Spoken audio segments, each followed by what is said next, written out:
Welcome to Larry the Alchemist, where we discuss all things heavy metal and hard rock. On today's episode, what does it mean when people say a pressing of a certain record, the first pressing or the second pressing? What does this mean? Somebody asked me this question in the comment section on a video quite a while back. I'm sorry it took me so long to get to it, and I'm sorry I don't remember who asked the question, but I thought it was a great question. Now, I'm not part of the vinyl community. There's a group on YouTube where people really get into this kind of stuff. So this is the way I understand these things to mean. If you have some insights into this, or I'm not clear on something, or I'm wrong on something, let me know in the comments here so we can all share our knowledge on this together. All right, now when people are referring to the pressings of a record, they can be referring to a couple different things. When the album was made, where the album was made, what country, or what factory it was made in. You know, when we're talking about when the album was made, a first pressing refers to an album cut from the original master and the original lacquers. Okay, what does that mean? Well, when you're making an album, the band goes into the studio, and we're talking, it holds true for digital too, but I'm going to be mostly using terminology like stuff from the 70s. In the 70s, bands went into the studio, they recorded onto tape. I discussed this in a video where I think I'm talking about the difference between a remix and a remastered, or maybe some other videos where I sort of discuss this. If I find them, I'll link the videos in the description. So the band records, it goes onto a master tape. Now, they're recording onto a tape. The guy mixes, the producer, engineer, whoever, sets all the levels, sets everything up. I know what it was. It was a video on what is mastering, like when you're mastering an album. The person who then masters it takes the tape, sets all the levels, sets the space between the songs, the times, and everything like that. Sets that all up. Then you have a mastered tape. Now this is going to become important later on in this discussion. From the master tape, you make a lacquer. You also make what's called an acetate. An acetate is like a test record. But the lacquer is basically like they go in, they've got the big machine, they're taking the sound from tape, or now it could be from digital, and they're putting it onto a record. And this is a very involved process. It's an art form for these guys. The machines that they use, they have to be in a certain temperature. They've got to wear anti-static clothing so no dust gets in on the record. And so this is like the master record, the lacquer. From the lacquer, you make a stamper. The stamper is what they use. And when they're in the factory, the record itself is like, the vinyl is like a puck that they flatten out. The stamper has all the grooves in it, so it stamps the record then onto the mold, and they cut the edges and all that stuff. Now, when they're when an artist comes out and they're making an album, they decide they're going to do X number of records. They're going to make 10,000 records or whatever. And this determines how many stampers that they make, or however many that they're going to press, because there's a limited number that the stamper can make. It starts to wear down. I think it's something like 1,000 times or something you can use it. But this comes into play with record collectors, and I'm going to mention two of the things that I look for and other things that other record collectors look for. So this goes into play because if you have, the reason why people look for a first pressing of a record is they feel that it's closest to the original source, meaning the band just recorded it, this is the master from the master tape, the original master tape, and this is the original lacquer, the original stampers. And also, they search for if you can get early in the process of the stamper. If you get number 1,000 when the last one that they use with the stamper, it may not, they say, sound as good as if you have one in the early run of the stamper. Now, you may say to yourself, how do I know what I have if it's an original pressing? Or how do you know? Well, there's a couple different things you can do. You can Google it, or you can go to the website Discogs. You've probably heard me mention Discogs before. I have my whole collection listed on Discogs. And on Discogs, you can look for an album, and it will give you every format it's in, every country it was released in, every year it was released. And in order to narrow it down, you have filters. You can select the US, vinyl, so you're not looking at the cassette versions and all this other stuff. And they'll be usually on the record somewhere on the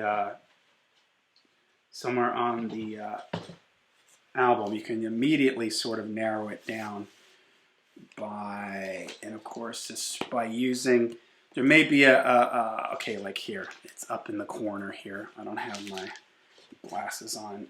This will get you in the ballpark. This is 2MS2027. So the record label is, who is this? Warner Brothers. Warner Brothers. You type that in, it'll get you in the ballpark. But to really hone in on what exact pressing you have to look at the run-out groove. This is an old record, so I'm handling it when I'm throwing out, so I'm handling it poorly. The run-out groove is this area right in here. When the needle gets to here, it just stops and keeps rotating right in there. And inside the run-out groove is an etching. And there's usually numbers, and may have the initials of the person who created, who did the stamper or the master. There may be other information in there, but this is where you really find out which pressing it is, because it will have in there like a number. It may say, you know, I don't know what the record, Millennium is the record label here. Millennium 1 or something, and that represents the first pressing. Millennium 2 would represent the second pressing. Every record label is different. Every record label sort of marks these things different ways. And Discogs will tell you all this. You can go and it'll give you identifiable markers to help you figure out exactly which pressing is yours. So, okay, so that's the first pressing. Now, most collectors, they want that early pressing because they feel like it's closest to the original source. But now with some albums, the initial batch, they put that out, they plan on doing 10,000.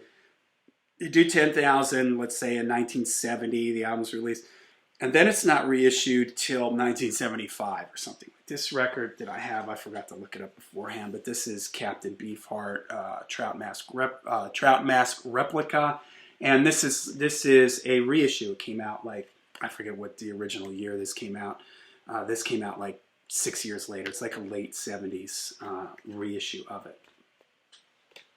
Not a remaster. Remember, there's a difference, so I'll mention what a remaster is in a little bit. And I did the video on a remix and a remaster. You can check that linked down below. I have this is a remastered version of the first Candlemass record.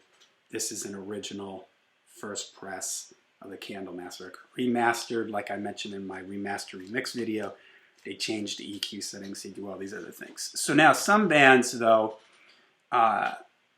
they print their 10,000 or 50,000 or whatever, and then they go to a second pressing where they may fix certain things or change certain things from that very first pressing. For instance, proof of this is if you watch the Pink Floyd movie, Pink Floyd at Pompeii. There's these great scenes of the band in the studio recording Dark Side of the Moon, and there's a scene of them eating, and there's somebody off camera talking to Roger Waters, and they're talking about what a good producer is. And the guy off camera mentions that I can't even listen to the first pressing of Obscured by Clouds, he says, because there's too much sibilance on it. And sibilance is like the sound of S's and cymbals and stuff like that. If it's not handled correctly, it can be like, it can be out of control. So Roger Waters says that was a cutting, I forget how he says it, a bad cut. That's what he says. That was a bad cut that was fixed on the second pressing of the album. So that means the first cut of that, the first lacquer, the first group of stampers, for I think it was Obscured by Clouds that you're talking about, when they went to do a second one, they fixed, according to Roger, they fixed the sibilance issue and they put out the second pressing. This isn't always the case, but sometimes it is, and sometimes it can go either way. The first pressing is good, they do something to slightly change it, and then that's why people want this certain pressing.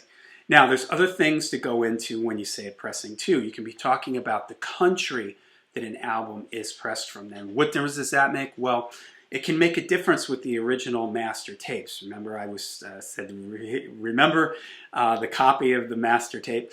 Okay, so when they make that original master, depending on where it's coming from, for instance, Black Sabbath recorded in England most of the time, or the early stuff.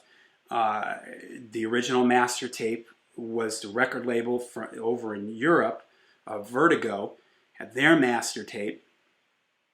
And so the records that were cut over in Europe were on Vertigo records, and those, a lot of people say, are directly from the original master, whereas they would have made a copy of the master to send to the US for Warner Brothers to print their copies. And then, depending on how this works out and how it's done, sometimes people will say, well, South America was a copy of the US copy. So now you're too removed from the original master. And as if you remember from the days of cassettes, the more copies you make, it goes down in quality. So people sometimes look for those original, where it came from, the country that it came from can make a difference.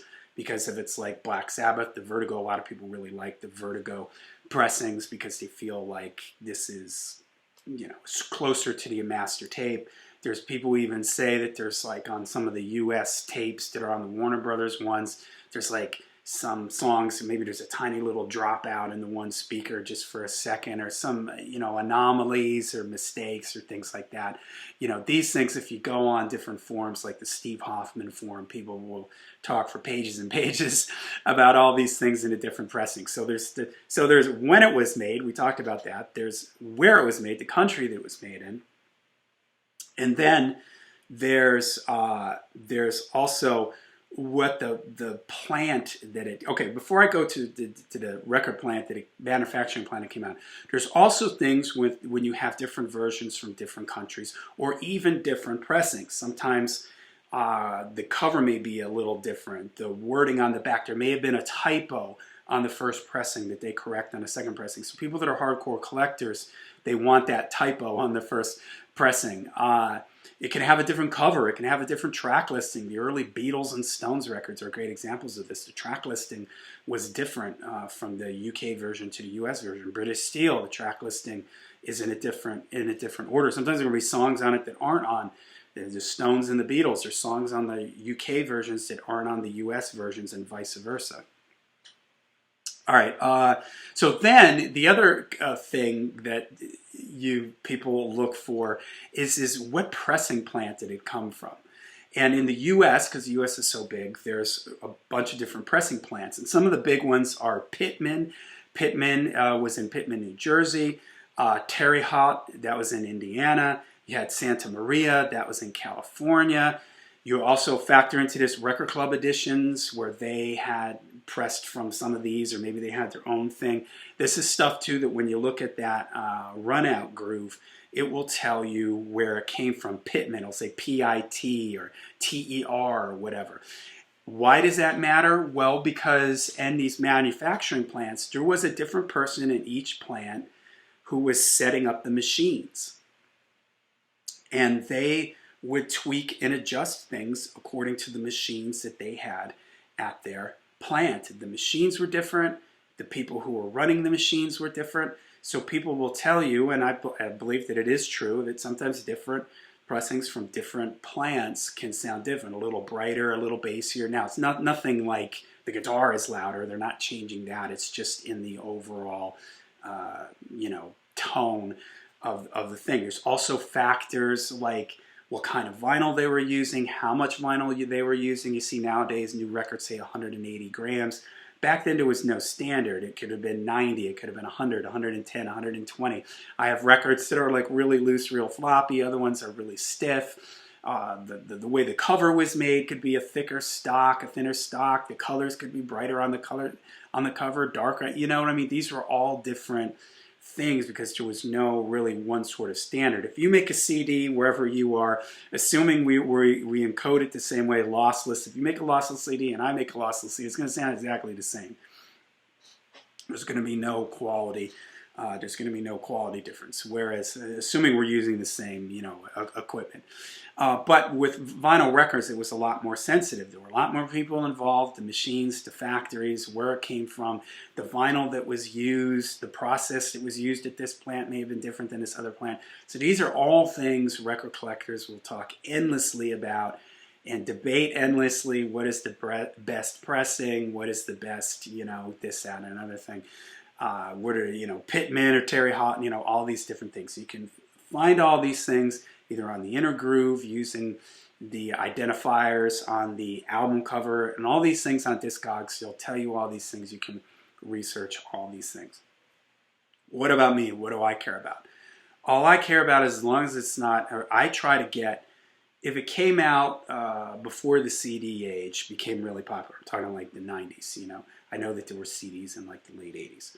I try to go for original before it was remastered. So that Captain Beefheart that I showed you, I don't care that it's not a first pressing. It's before it was remastered where the volume might have been cranked up and all these other things done to it. I don't really care. Some of my AC/DC records are like pressings from like 1980s. So I'm like my Highway to Hell. The inner sleeve has, buy these other AC/DC records, it's got Back in Black listed in there and everything. I don't care. But I wouldn't buy Highway to Hell, the new 180 gram remastered version. It's too bright, it's too loud.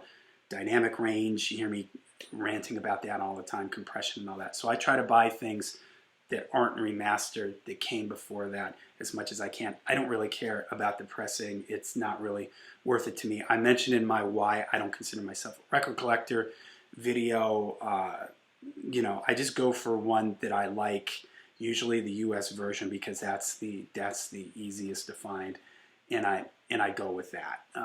Sometimes the later pressings are cleaner, especially when you're dealing with like late 60s albums and stuff like that. It's hard to find clean copies of those that aren't noisy and stuff. So, I'll try to maybe find a later pressing of a Beatles record or something like that. That's what's important to me. That's what it means to me. All right. There you go. One last thought. I do use the same process when I'm collecting CDs. For instance, this is Rolling Stone Sticky Fingers. You can do the same thing here. It's got the code here. If you go to Discogs, you type that in, it'll tell you that this is like a first run of this CD, whenever this came out, like in the mid-late 80s or something like that, when CDs were first coming out. I try to get these because these are a lot of times are analog to digital. And as this says, sometimes you'll see on the CD case or on the CD AAD, analog digital, meaning the process that they used, it wasn't digitized at any step before they put it. I mean, it was digitized when it got put onto the CD, but it's from the original analog source. That's what I go for when I'm looking for CDs, pre-remastered, pre-Loudness Wars, all that stuff. All right, there you go. What does it mean of a record pressing? What does all that mean? This is how I understand it. If you have any other information, did I say something wrong, something that needs clarification, what do you guys know? Share it down below so we can all learn together. Till I see you again, make sure you rock hard, ride free.